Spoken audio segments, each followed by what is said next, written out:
Hi, I'm Deb Miller. I'm the director of the Public Management Center at the University of Kansas. I'm pleased to introduce this webinar series. We've missed engaging with you live and in person. Who knew something so common could now feel so precious and valued? Though not live and in person, we hope these webinars will provide you with a convenient outlet to continue learning, and in this now daily virtual way, connecting with other public sector professionals. Because they are pre-recorded, you can view the webinars as your schedule allows, share them with others if you choose, and listen to key points more than once. Each of our speakers has offered to make themselves available to answer your questions. If you have questions, please leave them in the chat or in the comments below. We will either connect you with the presenter or respond to you with an answer. Here at the PMC, we believe that public service lies at the heart of democracy. During these strange, uncertain times, you are doing democracy in ways you never imagined and finding workarounds you never expected to need. We salute you and hope that in some small way, we can support and assist you in your work.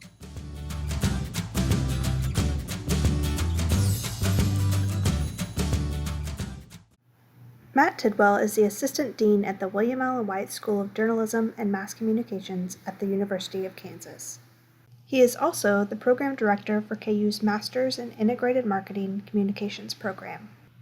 Prior to his academic career, Matt worked in marketing communications as a vice president at 2 Midwest communications agencies and served in communications leadership roles for companies including Great Plains Energy, St. Luke's Health Systems, and Sanofi Pharmaceuticals.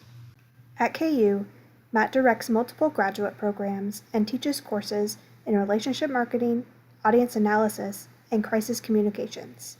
He conducts academic research in crisis communications. He has a master's in communications management from Syracuse University and earned his Ph.D. at KU. Thanks for joining us. I hope you enjoyed that first part of my presentation today on just sort of the blocking and tackling that we need to do to be good crisis communicators, good crisis managers, identifying the risks, and certainly having our plan be robust, and also the drills and the practice that can help us keep that plan be not gather dust and be a living document. So that was the first part. Now what I want to do in the second part is begin with a discussion of some of the new global realities that we're all facing as communicators and as crisis managers, for that matter. This is sort of more of that inside baseball stuff that I mentioned, what's keeping us up awake at night as crisis communicators currently, because I think for all of our organizations, it's important to understand there's a contemporary element as well, and to be as prepared as we can be, we need to be cognizant of that. So let's move into that second part now. I want to move now into the second part of the presentation over the next 20 or 30 minutes, where we'll talk about, again, kind of some inside baseball, some new global realities that those of us who are crisis managers and communicators are facing that you may or may not kind of have considered for your organization. So if you're pretty crisis prepared, this section should definitely have some appeal for you because we're getting out of the blocking and tackling and, again, getting into some more new realities, things that you might want to think about if you already have a plan and some level of crisis readiness. Three main things that I want to key on that are very important for us in the contemporary environment: structure, speed, and agility. And I'll talk about all three of those in just a second. Obviously, good words just for running your business in general in this day and age, but particularly from running your organization or your business in today's day and age.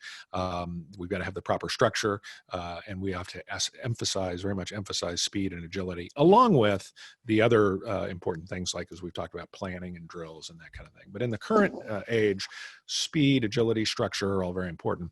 One thing, and I want to share a slide. I've got a class. I got my master's degree at Syracuse University, and one of my classmates was a gentleman named Jim Olson. Jim was the director of communications at U.S. Airways about 10 years ago. And many of you may remember at that time, a little over 10 years ago now, U.S. Airways had a major disaster. They had one of their planes ditch in the Hudson River. And Jim puts the slide on his presentation, and again, I just told him I thought it was terrific, and he gave me permission to borrow it. And that is that we think that we will be the first ones to know about our crisis, right? That it's our organization, we'll know either instantaneously or very close to instantaneously. Often that doesn't happen.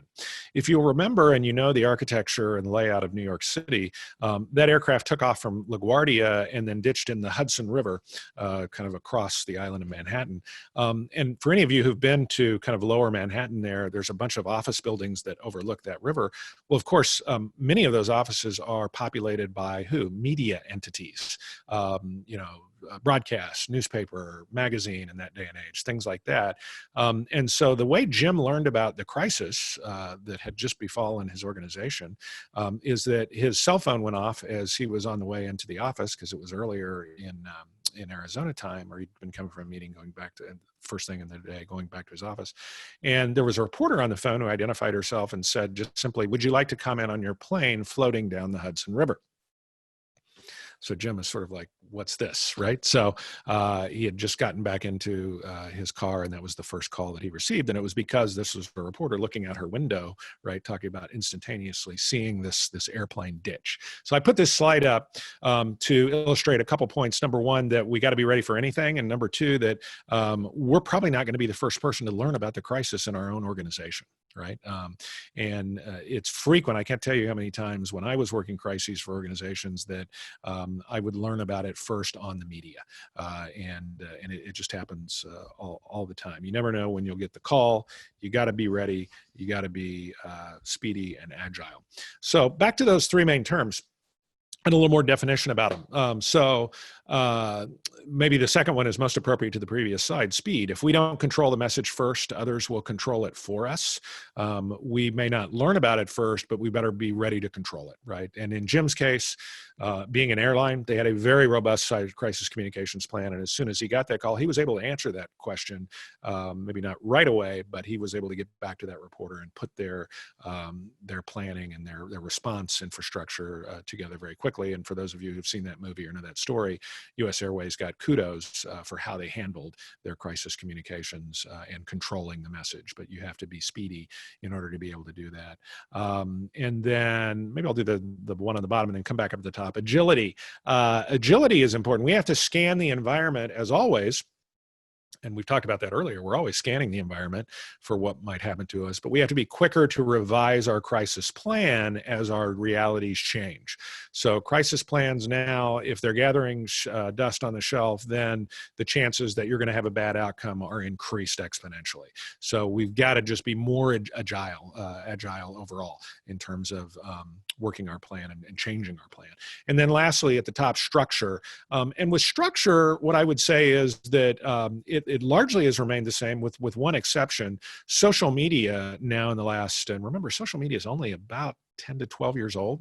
We think of it as being older because it's been around for a good portion of our at least professional lives. But in the span of communications, it's really just sort of a newborn baby in terms of a communications platform, even still. And it's become a key channel in crisis communications. But importantly, we need to know who's got the keys to that car, and I'll explain what I mean about that in just a couple of minutes. Particularly how, with social media, how it's, as I'll mention, how it's structured, how it's organized, and how it's managed. So what could go wrong maybe in this social media space? And I want to just have some fun here at unfortunately, a couple of other organizations' expense, but believe me, they've been written up many, many times. Lots of large organizations, and I happen to be speaking to a group of corporations, so you'll see most of these are corporate examples here coming up, that mismanaged social media to one degree or the other, either amidst the crisis or even mismanaged to the point where the social media actually caused the crisis, which is even worse. And these are big brands, right? Brands, American Red Cross, millions of stakeholders, millions of social media followers, for instance, things like that. Multi-million dollar budget organizations, Fox Entertainment, KitchenAid, a very large appliance manufacturer in the manufacturing space. I want to just give a couple quick stories. So this was Fox Entertainment. And they were debuting a news TV series, sort of like a Netflix series at that time. This has been a number of years ago, I think 7 or 8 years ago. And it was a fictional series around the legend of Sleepy Hollow. So the Ichabod Crane and the Headless Horseman, and you can sort of see the Headless Horseman over there in the corner. And this was going to be like a 9-part miniseries. But this happened to be, the timing was not good for this, because they launched a massive social media campaign. I want to make sure I have my notes in front of me on this. And they used a super cool hashtag for Twitter. And these were sort of a series of social media ads, as you can see there on the right. This one says, if you can't read it, I knew you'd forget your head if it wasn't attached, right? And this was a little ad to promote the launch of this new television series. And large social media campaign. And, you know, the hashtag there, Headless Day, in the upper left. But it's a real example of the importance of understanding your timing and the world and community around you, because this happened to come out on the very same day that one of the ISIS terrorist groups in the Mideast had published on YouTube a series of beheadings of some prisoners, and these happen to be United States prisoners. I think a couple of them were military and contractors and things like that had been beheaded on that day. So the two events that you wouldn't think would be connected were immediately connected.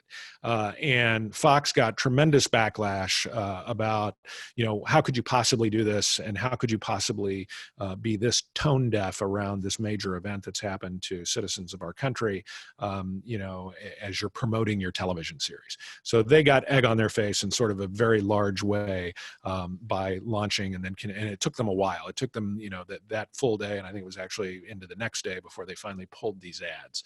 So they weren't very agile in their response. So that happens, right? Something goes on in social media or in our online face, or even in print or publication, that's going to end up being tone deaf. And you know, you wouldn't think this happens a lot, but even just more closer to home, I was looking at a small, somewhere in the Midwest, upper Midwest. Anyway, it was a university, and there had been a mass shooting at the university with 2 or 3 fatalities and a bunch of injuries. And so, and this kind of thing that consultants do, I just took a quick glance at their page, their webpage for during the day that I'd read about this on the news, and it was a university, and so the website sort of had this imagery of happy-go-lucky students out on the quad throwing the football and you know, enjoying themselves and on a nice weather day and things like that. And there was a banner across, "Welcome students, orientation today," or something like that. But it just struck me that was imagery that was very sort of tone deaf when you had all these news trucks showing that same quad with all this death and destruction and carnage on it, right? So the organization and their planning, and what I often recommend is, you know, you need to be ready to know that if your website looks inappropriate based on something that's happened, you need to pull that down. And many organizations will actually have what they call a dark website, or a website that they kind of keep in the background that they can put up in the event of an emergency. And you've seen some organizations do that in the COVID pandemic, because imagery is important. And when we've had a major disaster that runs contrary to what we're showing from an imagery perspective on our website, we better be ready to change that. Certainly that also happened here in the example of Fox, but I wanted to give you another example that was more from the academic nonprofit kind of community sector, if you will. Other organizations have gotten themselves in trouble. This happened when a KitchenAid Communications employee who managed the company's Twitter site, who was not a fan of President Obama at that time, got mixed up and thought she was on her own personal Twitter site, and inadvertently tweeted this disparaging comment about Obama's grandmother, who died 3 days before his reelection. So she's taking a pot shot here at President Obama. This happens a lot. We're asked to operate or manage multiple Twitter feeds or social media sites. And she posted and clicked send to the wrong site. This was meant to go to her personal site. You could argue that probably wouldn't even have been appropriate on her personal site if she's representing the organization. But anyway, point being, she used the wrong platform that she managed to put this message out, and got a lot of national publicity, and of course a black mark for KitchenAid as a company. Back to the nonprofit sector. So this is from a very large nonprofit, the American Red Cross. This actually, I believe, was from their vice president of communications, who happened to also have the keys to the Twitter feed. But it had been a long week, and she was ready for the weekend. And so she meant to post to her regular Twitter site, but instead she posted to the actual American Red Cross site with its millions of followers. Her husband, Ryan, found 2 more 4-bottle packs of Dogfish Head's Midas Touch beer. And when we drink, we do it right, getting slizzard. So, this was a bit of an issue for the American Red Cross because their followers were, as I mentioned, voluminous, and sort of many of them, believe me, your followers will point these out to you, and that came back very quickly. One lesson, though, to be learned, I thought the American Red Cross actually did a very nice job in their response to this, because we always should be careful using humor, but sometimes you can use it appropriately. So the American Red Cross, their response was, we've deleted the rogue tweet, but rest assured the Red Cross is sober and we've confiscated the keys, right? So just kind of a lighthearted approach to what was obviously a fairly egregious mistake in terms of misposting in the wrong spot. And also an occasion in communications, as we often say, use humor sparingly but appropriately. I think in this case it was appropriate. But all this points out to a big challenge we have, which is who is best to manage social media within our organization, because it can either start a crisis for you, help you in a crisis, or exacerbate a crisis more than probably any other platform that we have at our disposal. And I would also add online sites to social media as well, your website, things like that. So who is best, but also are we agile enough to know when the crisis hits, who gets control over those sites, right? In companies, we have an issue these days where sales and marketing will often run the social media sites because they want to talk about their new promotion or their new product or whatever. And so as the PR communications team, we've given the keys for those social media sites over to the sales and marketing team. But when a crisis hits, I better know for sure who's posted on that site, what the passwords are, et cetera, and be ready to take it back in a crisis situation. And so, again, it may seem like a small thing, but these are the kind of things that can really erupt in today's contemporary environment, can be much harder to manage. It gets difficult. I just had a communicator with a large health hospital system in the Kansas City area tell me the other day that across their health system, they have something like 36 social media sites, right? Because they have hospitals, they have physician offices, things like that. And so it's difficult she's the director of communications, but she's like, I don't have clear control over all of these other various, what amount to, essentially mouthpieces for our organization that are happening across this wide network that we have. And that's true for a lot of even smaller organizations I've seen with, 5, 6, 7 different social media sites. And that's an issue as well, right? Because you want to be coordinated in your communications.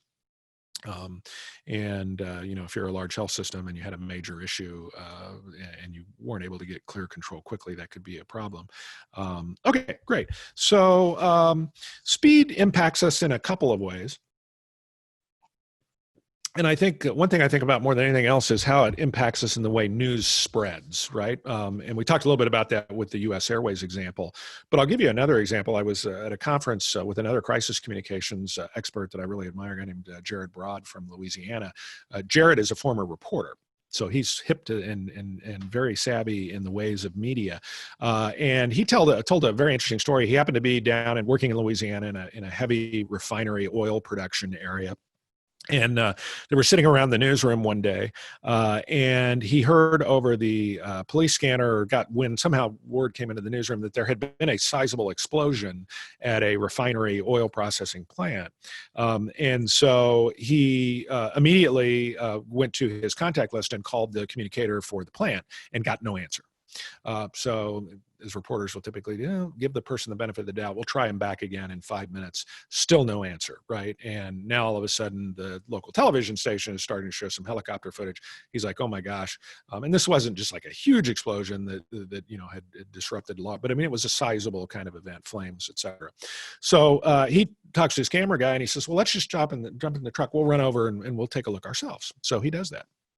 pulls up into a residential area, kind of with the plant in the background, and there's a older gentleman out there watering his flowers, and Jared walks up to him, and he says, "Wow, you've lived here behind us for 5 years." He said, "Yeah, I've lived here for 23 years." He said, "Wow," he said, "looks like there's a bunch of fire and kind of disruption over there. I bet that's something you don't see every day." And the guy says, "Well, no." He says, "Actually, it's happened already 3 times this year." And Jared said, interesting. Tell me a little bit more, right? So what's happened here is that the organization has lost control of their message, right? Because they weren't agile and speedy in their work with media. Media is now taking it into their own hands and exploring what's happened on their own. And in this case, has sought out someone else who lives in the vicinity to try to get some perspective, and that's true, right? That's true in a media environment. Could also be true in social media. He was using the quote on the left to really use that same story. He affectionately called this guy Bubba, I think. So this is his Bubba story. But he said that the issue that we have as an organization is that whether we have a live action event like this or maybe social media, the person posting videos and photos, or maybe giving interviews, in this case, in the Bubba example about your crisis, becomes your de facto spokesperson if you fail to provide a spokesperson, right? So if Jared would have called gotten a response on that first call to the communicator for the refinery, it probably has a different outcome, is his point, than it had by no response, and then he has to take matters into his own hands. So the person posting photos and videos, and I would add giving interviews about your crisis, becomes your de facto spokesperson if you fail to provide a spokesperson. That's happened to me. I can remember a fatality accident that I worked for a large energy company, and it happened to be at a large power plant that we had. 2 people were killed. No, I'm sorry. 1 person was killed. 2 were injured fairly severely. It's been a few years ago. But news trucks show up. We're fairly responsive. We're getting out there. But even as we're responsive and working with media, the employees had been let out early. And so as media were arriving, and just as I was arriving, several of the employees were rolling down their windows and screaming at the media reporters who were setting up their tripods, "Call OSHA," right? So implication being that this fatality had some sort of a negligence issue, maybe with the company. And so then we had to chase that and try to manage that. You're never going to eliminate all of that, but you want to be speedy and agile in your reaction to media. And as I move toward the finish of the presentation, I want to just illustrate and use just a short example. Hopefully this will work. I think this will work out okay on video. We'll see. But I call this the Dr. Jones example. And again, at that time, as I was thinking about this, I was working for healthcare communications for a large hospital system. And so I developed this scenario and used it in presentations. And just to kind of talk about it, the scenario was, we can sort of play like this was a tabletop drill, right? You're the new director of communications for a large health system, so hospitals, clinics, things like that. A prominent physician who left your organization, Dr. Jones, 2 years ago, he's left for another hospital organization 2 states away, but he's been charged with malpractice. And actually, it's fairly egregious. He was operating on the wrong body part twice, both of which resulted in fatalities. 60 Minutes reported on him last night. So not just a local story. This is now a national story.